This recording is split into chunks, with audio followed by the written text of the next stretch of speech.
I was standing in the middle of a crowded street in New York, and my heart was absolutely pounding. Have you ever had that feeling? That moment when everything goes wrong and you're suddenly in the middle of a massive conflict. Maybe it's a fight with your partner. Maybe you lost something or someone important. Or maybe you're just battling yourself. Conflict is a part of life. You can't run from it. But most people, they handle it all wrong. They get sluggish, they get disagreeable, or they just hit snooze on the problem until it explodes. Today, we're not doing textbook English. We're doing real life. I'm going to tell you 3 stories of intense conflict and show you exactly how to navigate them using natural B2 English level. If you want to stop feeling scared to death and start feeling unstoppable, you need to stick around until the very end. Let's get real. Welcome back to English Made Real with Zach. I'm Zach. Today's episode is all about conflict, specifically how to handle it. We're aiming for that B2 level. That means we're moving past I am angry and moving into I'm feeling overwhelmed, or we need to weigh the pros and cons. In this podcast, I'm going to walk you through some high-stakes situations. We'll look at a relationship that hit rock bottom. We'll look at a family disaster in a huge city. And finally, we'll talk about the war happening inside your own mind. You versus you. By the time we finish, you'll have the phrases to express exactly how you feel, how to apologize properly, and how to stand your ground without sounding like a bad-tempered child. Before we jump into the deep end, do me a quick favor. If you're ready to level up your fluency, let's start with something that hits close to home for everyone. Relationships. I have a friend named Patrick. Actually, you might have heard about him. Patrick is a great guy, but he's been feeling really down lately. Why? Because his relationship didn't just end, it imploded. He and his girlfriend broke up because she was cheating on him. Now, talk about conflict. Patrick was lost. He thought she was the one. When you're at a B2 level, you need to be able to talk about these merits and demerits of a situation. If you were Patrick's friend, what would you say? You wouldn't just say, "That is bad." No. You'd say, "I can't imagine how you must be feeling right now." That's empathy. That's how you handle a conflict with kindness.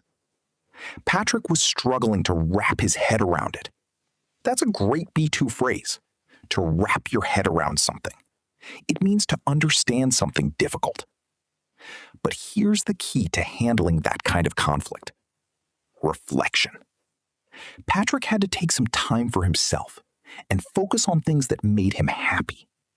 He had to remember that time heals all wounds. Conflict isn't always about winning an argument. Sometimes it's about surviving the fallout. In your own life, when someone betrays you, do you clench your fists and rise like a warrior? Or do you sit there and cry in silence? The real talk is that nobody is coming to save you. You have to pick yourself. Now, let's pivot to a different kind of conflict. The chaos conflict. Imagine you're on a family trip. You're in New York. The city is huge. You're already late, and the traffic is a nightmare. This is the perfect recipe for a maybe moment where everything goes wrong. In this story, a family is at a food cart. The dad tells his son Peter, "Stay by this bench, do not move." But Peter? He sees a cool toy robot. He thinks, just 1 second.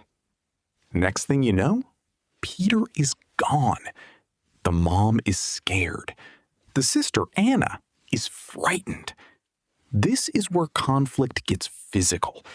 The dad is checking one side, the mom is checking the other. They are frightened by the strange and terrible sounds of the city. When Peter finally realizes he's lost, he feels scary and hungry. He tries to go back to the hotel, but he makes stupid mistakes. He even gets into a conflict with a chef who gets mad at him for being in the wrong place. When the family finally reunites, the conflict doesn't end. Now comes the resolution. The mom says, "I should not have given you the bag." The dad says, "We made a mistake too. We looked away for too long." At a B2 level, handling conflict means owning your part. It's about saying, "We all learned something, a big lesson." Instead of just blaming the kid, they eat their cold dinner together. That is real communication. But let's be honest. The biggest conflict you will ever face isn't with a cheating partner or a lost child. It's with the person in the mirror. Your biggest enemy is not outside. It's the part of you that tells you to quit. It's the lazy you versus the ambitious you. Think about your English journey. How many times have you said, "I'll do it later"? We call that the biggest lie you're telling yourself. That's an internal conflict. Your weaker self is trying to trap you in your comfort zone. Handling this conflict requires willpower. Willpower is like a muscle.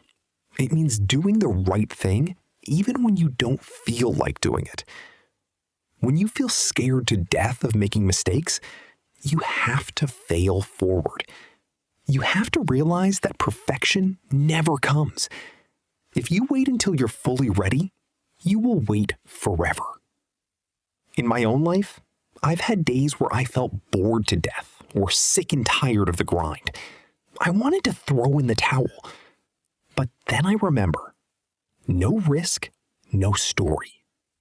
If you want a life worth living, you have to starve your distractions and feed your focus. Finally, let's talk about daily friction. You're at work. You're busy. Your boss is demanding more, and you're feeling burnt out. You have a noisy neighbor or a rude clerk. How do you handle this without losing your cool? At the B2 level, we use softening language. Instead of saying, "You were wrong," we say, "I'm not sure about that." Or, "In my opinion, it's better to wait." We use phrases like "fair enough" to show we're listening, even if we don't fully agree. Think about Mary from The Secret Garden. She was a disagreeable girl who gave orders. She had a conflict with everyone. But when she met Colin, a boy just as cross as her, she stopped being selfish. She told him the truth. "There's nothing wrong with your horrid back." Sometimes handling conflict means tough love. It means being brave enough to tell the truth. That was a lot of ground we covered. Let's regroup and recap the key takeaways from today's talk.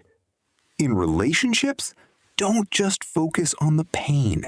Remember that time heals all wounds, and broaden your perspective. In crisis, own your mistakes. Use phrases like "I should not have" or "we made a mistake too" to de-escalate the tension. Internally, recognize the war between the lazy you and the brave you. Use your willpower to feed the right wolf. Language-wise, move beyond basic words. Use pros and cons: overwhelmed, disagreeable, and intentional. Remember, done is better than perfect. Don't wait for the perfect moment to resolve a conflict. Just begin. Now, I want to hear from you. Yeah, you. I have 2 simple questions for you to think about today. If you're feeling brave, write your answers in the comments. Question 1. What is a conflict you are facing right now? Is it with a friend, a boss, or is it that internal battle in your head? Question 2. Based on what we talked about today, what is one small step you can take to resolve it?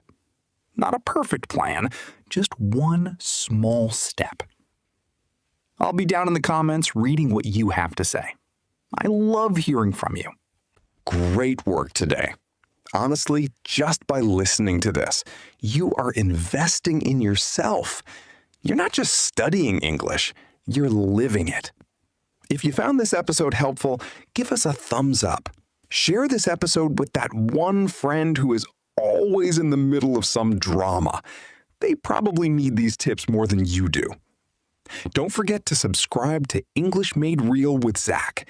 We bring you something new and useful every time to help you change your life. Keep climbing your mountain. Keep believing in yourself. And remember, conflict isn't the end of the story. It's just the beginning of a stronger version of you. I'm Zach. Bye for now, everyone.